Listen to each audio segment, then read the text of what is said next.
ஓம் சைராம், ஜெய் சைராம். என் அன்பு குழந்தையே, உனக்கான நல்ல நேரம் துவங்கிவிட்டது. நல்ல நாளும் கூடி வந்துவிட்டது. இன்று இரவு 12 மணிக்குள் ஒரு அதிசயம் நடக்கும். அதற்கு முன்னால் நான் சொல்லும் இந்த ஒரு மந்திரத்தை மட்டும் தினமும் சொல்லிக்கொண்டே இரு. இந்த நொடியை சொன்னால் 12 மணிக்குள் ஒரு நல்ல செய்தியும் ஒரு அற்புதமும் உனக்கு நடக்கும். அதை நீயே உணர்வாய். உன் சாயப்பா சொல்வது நிச்சயம் பலிக்கும். அனைத்தையுமே உன் சாயப்பா நான் தீர்க்கமாக பார்த்து கொண்டுதான் இருக்கிறேன். உன்னுடைய நிலைமை நிச்சயமாக மாறும். உன்னுடைய கஷ்டங்கள் எல்லாமே காணாமல் போகும். உன்னுடைய கடன் பிரச்சனைகள் எல்லாமே விரைவிலேயே தீர்ந்துவிடும். எதை பற்றியுமே நீ கவலைப்படாதே. நம்பிக்கையோடு அந்த நல்ல நாளுக்காக நீ காத்து கொண்டு இரு. உனக்கான சோதனை காலம் முடிந்துவிட்டது. ஏமாற்றங்கள் விரக்தி என எதிர்மறையாய் உன்னை சூழ்கின்றது என்று நினைக்கிறாயா? நீ கவலையை கொள்ளாதே. இருளில் இருந்துதான் உதயம் பிறக்கும். இருளில் இருந்தாதான் எந்த ஒரு ஒளிக்கும் மதிப்பு இருக்கும். அதை போலவே நீ நேர்மறையாய் தெரிவது உன்னிடத்தில் நீ எப்போதுமே வைத்துக்கொள். இருளில்தான் நேர்மறை இருக்க வேண்டும். இருளில்தான் ஒளி இருக்க வேண்டும். உன்னுடைய நேர்மறையே உன்னை அதிகமாகவே மாற்றிவிடும். உன் வாழ்க்கையையே மாற்றிவிடும். நல்லதாகவே அமையும். பௌர்ணமி, அமாவாசை என இரண்டுமே உலக மனிதனின் வாழ்க்கையை சொல்லும் மிகப்பெரிய உதாரணம். பௌர்ணமியிலிருந்து அமாவாசை வருகிறதா அல்லது அமாவாசையிலிருந்து பௌர்ணமியா என்று நிர்ணயித்து சொல்ல முடியாது. இரண்டுமே ஒரே கால கணக்கு தான். வளர்ப்பிறை தேய்ப்பிறை என்று. அவற்றைப் போலவே மனிதன் முன்னேறுகிற காலமும் இருக்கும், சறுக்கின்ற காலமும் இருக்கும். இரண்டு காலங்களும் நிர்ணயிக்கப்பட்ட விதி. இதை யாரிலிருந்தும் யாருமே தப்ப முடியாது. அனைவருக்குமே இது பொருந்தும். இதுதான் இயற்கை. அதுதான் உன் வாழ்க்கையில் நடக்கிறது. உன் வழிகள் கண்டும் நான் எப்படி அதை எடுத்துக்கொள்ளாமல் இருப்பேன்? உன்னுடைய வழி என்னுடைய வழி என்று நான் பல முறை சொல்லியிருக்கிறேன். உனக்கு வலித்தால் எனக்கும் வலிக்கும். அதை நீ மறந்து விடாதே. எனக்கு மட்டும்தான் வலி, என் சாயப்பா பார்த்து கொண்டு அமைதியாக இருக்கிறார் என்று மட்டும் நினைத்து விடாதே. உன்னுடைய வழி எதுவோ எல்லாமே எனக்கு தெரியும். உன் வழியை நானும் சுமந்து கொண்டுதான் இருக்கிறேன். அதை என்னால் தாங்கவும் முடியவில்லை. எல்லாம் நன்மைக்கே என்று நம்பு. உன் நம்பிக்கையும் பொறுமையும் தான் வாழ்க்கையை வெற்றி என்னும் திசையில் பயணிக்க வைக்கும். ஏதாவது ஒன்று இப்போது நடந்தால் நல்லதுக்கு என்று சொல். உன் வாயிலிருந்து நல்லது நல்லது என்ற வார்த்தையை மட்டுமே சொல்லிக்கொண்டே இரு. எது நடந்தாலுமே நல்லது. உன்னிடம் இருந்து யாராவது கடன் வாங்கினாலும் சரி, அல்லது நீ பிறருக்கு பணம் கொடுத்தாலும் சரி, பிறர் உனக்கு பணம் கொடுத்தாலும் சரி, எந்த பொருளாக இருந்தாலும் சரி, வாங்கும்போதோ கொடுக்கும்போதோ சொல்லும்போதோ பேசும்போதோ நல்லது என்ற வார்த்தையை மட்டும் நீ பயன்படுத்து. உன் வாழ்க்கை எப்படி அமைகிறது என்று மட்டும் பார். நல்லது என்ற சொல்லுக்கு அத்தனை அர்த்தங்கள் இருக்கிறது. அந்த அர்த்தத்தை, மகிமையை நீ புரிந்து கொள்ளாமல் தவறவிட்டு விடாதே. நீ எல்லா செல்வ வளங்களையும் பெற்று சிறப்பாகவே வாழப்போகிறாய். நல்லது நடக்கும். நல்லது மட்டும்தான் உனக்கு நடக்கும். நீ என்னிடம் மிகவுமே ஆசைப்பட்டு விரும்பி கேட்ட ஒன்று சென்ற வருடம் இன்று வரை கிடைக்காமல் காலதாமதமாகிவிட்டதே என்று மிகவுமே கவலைப்பட்டு கொண்டிருக்கின்றையல்லவா? அது கிடைக்குமா கிடைக்காதா என்ற ஒரு இயக்கத்திலேயே நீ இருந்து கொண்டிருக்கின்றையல்லவா? நிச்சயம் அது கிடைக்கும். அதற்கான காலங்கள், நேரங்கள், சூழ்நிலைகள், உனக்கான நல்ல காலம் என எல்லாமே கூடி வந்துவிட்டது. இந்த ஆண்டின் இறுதிக்குள் நிச்சயம் அது கிடைக்கும் உனக்கு. உன் மனதில் ஒரு கேள்வியுடன் என்னை வந்து பார்த்து கொண்டிருக்கிறாய் அல்லவா? உன்னுடைய கேள்விக்கெல்லாம் விடை காணத்தான், விடை சொல்லத்தான் நான் வந்திருக்கின்றேன். நிச்சயம் நடக்கும். இந்த வருடம் முடிவதற்குள் நீ கேட்டது உன் கையில் கிடைக்கும். அது சம்பந்தமான நல்ல செய்திகள் உன்னை வந்து நிச்சயம் சேரும். அது உனக்கு நடக்கும் என்பதற்கு நான் உனக்கு சத்தியம் செய்து தருகிறேன். யார் மீது சத்தியம் செய்ய வேண்டும் என்று சொல், நான் செய்து தருகிறேன். நீ ஜெயிக்கப் போகின்றாய். அது தெரியாமல் நீ கவலைப்பட்டு கொண்டிருக்கின்றாய். நீ நம்பிக்கையோடு இருக்க வேண்டும். எல்லாவற்றிலுமே நான் இருக்கிறேன் என்ற நம்பிக்கை உனக்கு இருந்தால் போதும். இந்த வருடம் முடிவதற்குள் நீ கேட்டது எல்லாமே நடக்கும். தொட்டது எல்லாமே துளங்கும். உன் இல்லத்தில் பணமானது நிரம்பி வழியும். அனைவருக்கும் எடுத்துக்காட்டாய் நீ வாழ்வாங்க வாழப்போகிறாய். உன்னை உயர்த்தும் காலம் வெகு தூரம் இல்லை. உன்னை நல்ல நிலைக்கு நிச்சயம் உயர்த்தி காமிப்பேன். உன்னுடைய எண்ணங்களும் செயல்களும் உனக்கு நிச்சயம் நன்மையே அளிக்கும். உன்னுடைய வாழ்க்கையில் லட்சங்கள் தேவை என்று உன்னுடைய லட்சியத்தை நோக்கி நீ போய்கொண்டிருக்கின்ற அல்லவா? நிச்சயம் உன் லட்சியம் லட்சத்திலேயே முடியும். கவலைப்படாதே. உன் இல்லத்தில் பண தேவைகள் எல்லாம் நிவர்த்தியாகும். ஒரு விஷயத்தை நீ எந்த கண்ணோட்டத்தில் காண்கின்றாயோ மற்றவர்களும் அதே கண்ணோட்டத்தில்தான் காண்பார்கள் என்று கிடையாது.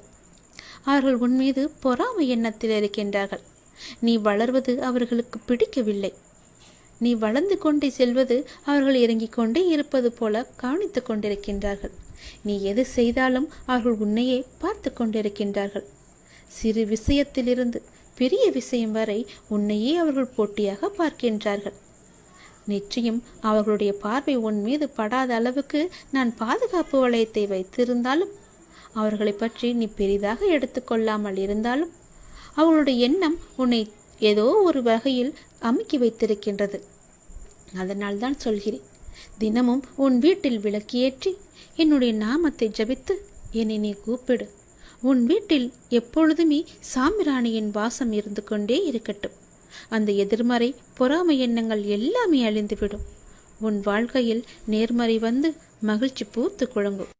மெல்ல மெல்ல உனது துன்பங்கள் எல்லாமே முடிவுக்கு வரும்.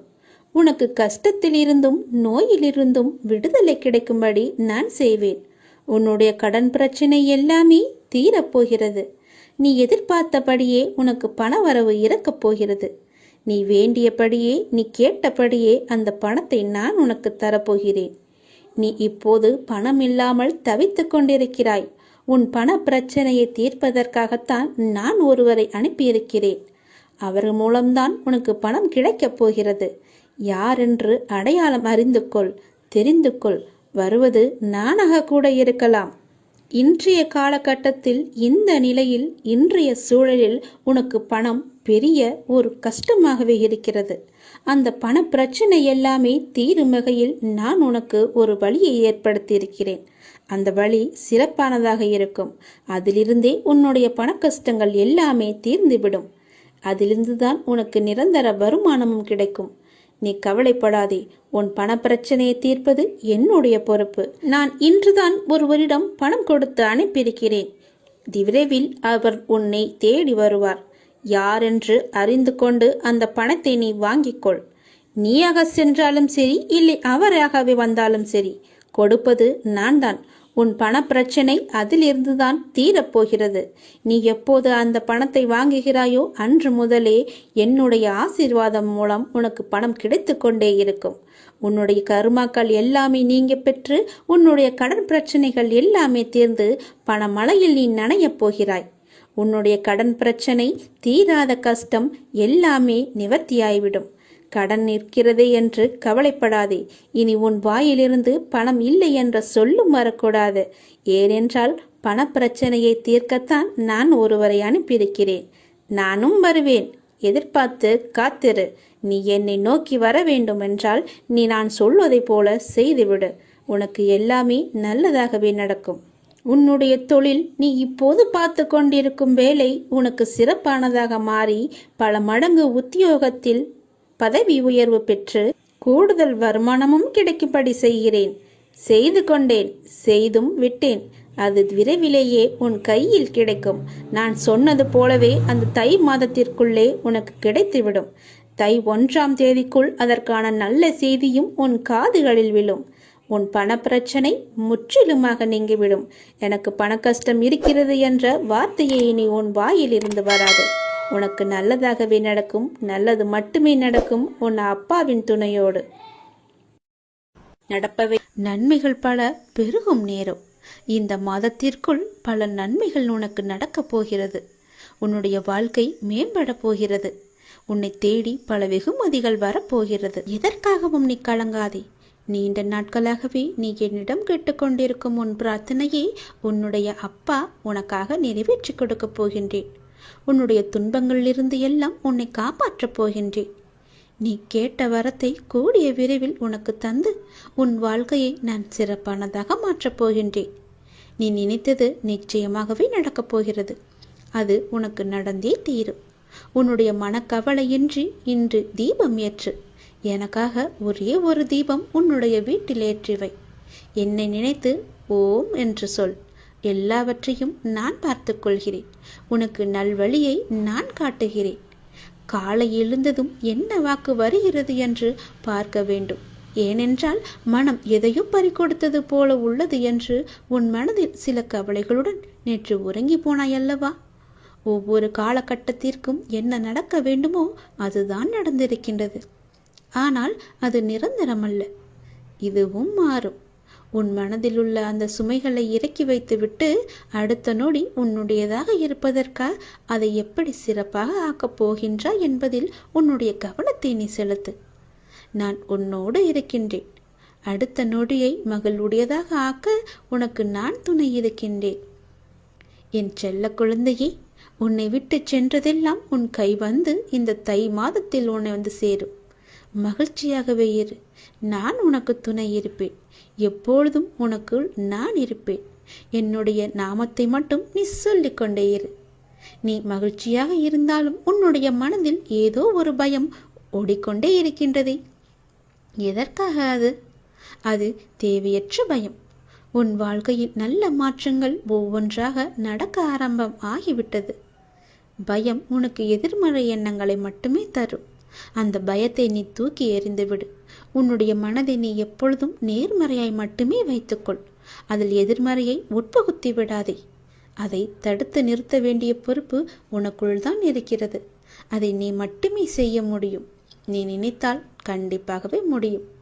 அந்த எதிர்மறை எண்ணங்கள் உன் செயல்பாட்டை எல்லாம் தடுத்து உன்னை தோல்வியில் சென்று அடைய வைத்துவிடும். முதலில் அந்த பயத்தை விடு. நல்லதை நினை. உனக்கு நன்மைகள் மேலும் மேலும் பெருகி கொண்டே இருக்கும். உன்னுடைய வாழ்க்கை உயரும் நேரம் இது. நீ வாழ்வை எப்போது குறை சொல்லாமல் ஏற்றுக்கொண்டாயோ, வினையை எப்போது நீ புரிந்து கொண்டாயோ, அப்போதே பல மாறுதல்கள் எல்லாம் உன்னுடைய வாழ்வில் நடக்க ஆரம்பித்து விட்டன. நீ விரும்பியபடி நடந்தால்தான் மகிழ்ச்சி இருக்கும் என்று நினைத்தாய். ஆனால் இப்போது உனக்கு அமைந்த வாழ்விலே நீ அனைத்து மகிழ்ச்சியையும் காண இருக்கின்றாய்.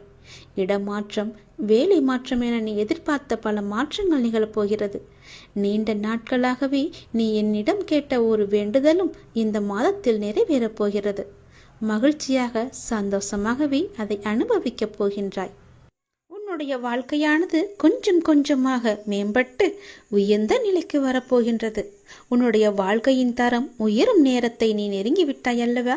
அதனால் பல நன்மைகள் உன்னை வந்து சேரப்போகிறது.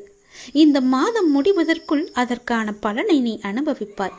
கொஞ்சம் கொஞ்சமாக எல்லாமே நடந்து உன் முழுமையான வாழ்க்கையை நீ அனுபவிக்க நீ உன்னை தயார் செய்து கொள்ள வேண்டும். சந்தோஷத்தில் நீ துள்ளி குதிக்கப் போகின்றாய். என்னுடைய நாமத்தை நீ சொல்லிக்கொண்டே இரு. கடந்த ஒரு வருடமாக இருந்த உன்னுடைய மனப்போராட்டத்திற்கு முடிவு கிடைக்கும் நேரம் இது. நீ போகும் பாதையே சரியான பாதை. அதிலிருந்து நீ நகர்ந்து விடாதே. இந்த வழியிலேயே நீ போ. உனக்கு முன்னால் நான் சென்று கொண்டிருக்கிறேன் என்பதை மறவாமல் அதன் வழியே வா. நிச்சயம் நடக்கும். நன்மைகள் பல. நல்லதொரு மாற்றம் நிரந்தரமாக உன்னுடைய வாழ்வில் இன்னும் சரியாக 3 மாதத்தில் வரப்போகிறது. அந்த நல்லதொரு மாற்றம் நீ எதிர்பார்த்ததை விட பல மடங்கு உனக்கு சந்தோஷத்தை அள்ளி தரப்போகிறது. அல்ல அல்ல குறையாத சந்தோஷம். அதை நீ அனுபவிக்கப் போகின்றாய். இது உன்னுடைய வாக்கு அல்ல, இது என்னுடைய சத்திய வாக்கு. உறவுகளில் உள்ள நிலையாமையை நீ புரிந்து கொண்டாய். உலக உண்மைகளை கொஞ்சம் கொஞ்சமாக நீ புரிந்து கொண்டாய். அடங்காத மனத்தினை என் நாமத்தால் அடங்க வைத்து நீ இப்போது பயின்று வந்து கொண்டிருக்கின்றாய். எப்போதும் நேர்மறையாக சிந்திக்க நீ பழகி கொண்டாய். இனி என்ன? ஏன் கவலை? இந்த வாழ்க்கையை கடப்பது உனக்கு எளிதாகவே இருக்கப் போகின்றது. இனி உனக்கு வழிகாட்டியாக நானே உன் கூடவே வரப்போகின்றேன். உன் கர்ம வினையை தீர்க்க வைத்து இந்த வாழ்வை நீ நிம்மதியோடு கடக்க நீ என்ன செய்ய வேண்டும் என்பதை அவ்வப்போது உனக்கு நான் குறித்து கொண்டே இருப்பேன். குறிப்பால் உணர்த்தி கொண்டே இருப்பேன். நீ தயங்காமல் முன்னேறு. நான் உன்னுடன் எப்போதுமே இருப்பேன். உனக்கு எல்லாவற்றையும் புரிய வைத்து உன்னுடைய வாழ்க்கையை செம்மையாக மாற்றி காமிக்கின்றேன். கடந்த ஒரு வருடமாக இருந்த உன்னுடைய ஒரு மனப்போராட்டத்திற்கு இப்போது முடிவு கிடைக்கும் நேரம். உன் மனம் ஒரு வருடமாக பட்ட பாடு எனக்கு தெரியாதா? எத்தனை அல்லல்கள் பட்டிருக்கிறது, எத்தனை துன்பங்களை சந்தித்திருக்கிறது, எத்தனை கஷ்டங்களை அது அனுபவித்திருக்கிறது. எல்லோற்றுக்கும் ஒரு முடிவு கட்டப் போகின்றேன்.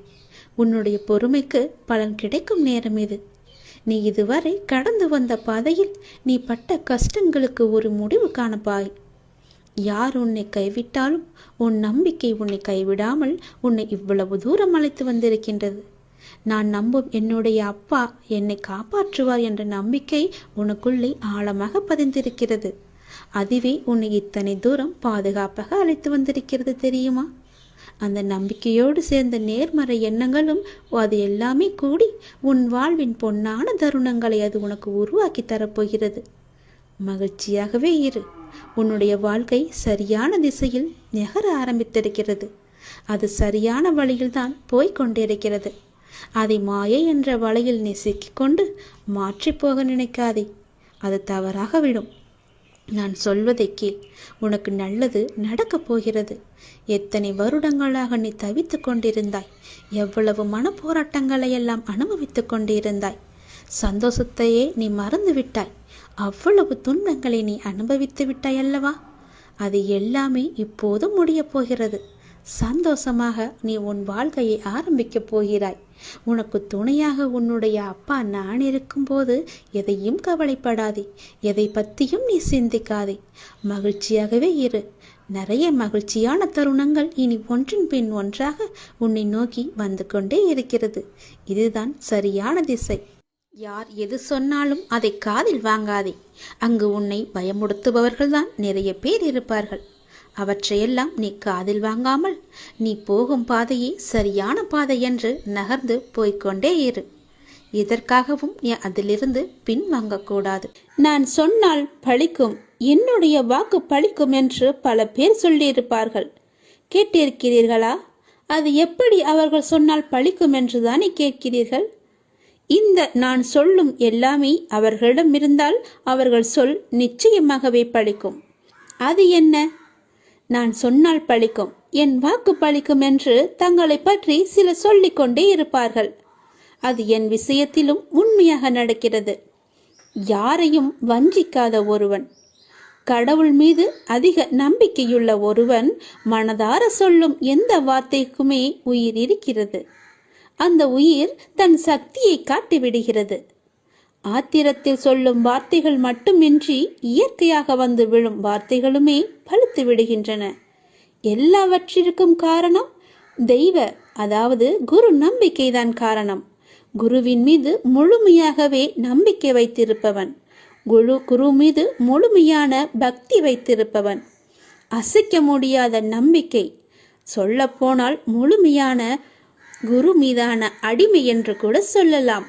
அவர்கள்தான், அவர்கள் சொல்லும் வார்த்தைகள் தான் பழிக்கும். ஏனென்றால் அவர்களுக்குள்ளே அந்த கடவுளே உயிராக இருக்கிறார். அவர்களுக்குள் இருந்து சொல்லும் வார்த்தைகள் எல்லாமே கடவுளுடைய சொல். அவர்கள் சொன்னால் நிச்சயமாகவே பழிக்கும். சில பேர் சொல்லிக் கொண்டே இருப்பார்கள், நான் சொன்னால் பழிக்கும், நான் சொன்னால் நடந்துவிடும் என்று. அவர்களுக்கு நான் சொன்ன இந்த அத்தனை நம்பிக்கையும் அத்தனை அறிகுறிகளும் இருக்கிறதா என்று பாருங்கள். சில பேர் ஏமாற்று பேர் வழிகளாக கூட இருக்கலாம். அவர்களை நம்பக்கூடாது. நிச்சயம் நடக்கும். நம்பிக்கைதான் காரணம். நம்பிக்கை மட்டும்தான் அவரை அந்த வழியில் செல்ல வைக்கிறது. அந்த வார்த்தையை பழிக்க வைக்கிறது. சவால் என்ற வார்த்தைக்குள்ளேதான் வாசல் என்ற வார்த்தை மறைந்திருக்கிறது. அது உனக்கு தெரியுமா? நீ யாரிடம் வேண்டுமானாலும் சவால் விட்டுக்கொள். அதிலிருந்து தான் உனக்கான வாசல் திறக்கும். நீ எதிர்கொள்ளும் சவால்களை தான் வாசலாக உனக்கு திறக்கின்றன. உன்னுடைய எதிர்காலத்தின் வாசல் அங்குதான் இருக்கிறது. தைரியமாக செல். உனக்கான வாசல் எப்பொழுதும் திறந்தே நான் வைத்திருக்கிறேன். நீ எப்போது வேண்டுமானாலும் அதற்குள்ளே நீ வரலாம். உனக்காக நான் அங்கு காத்து கொண்டிருக்கிறேன். நீ தைரியமாக என்னை நோக்கி வா.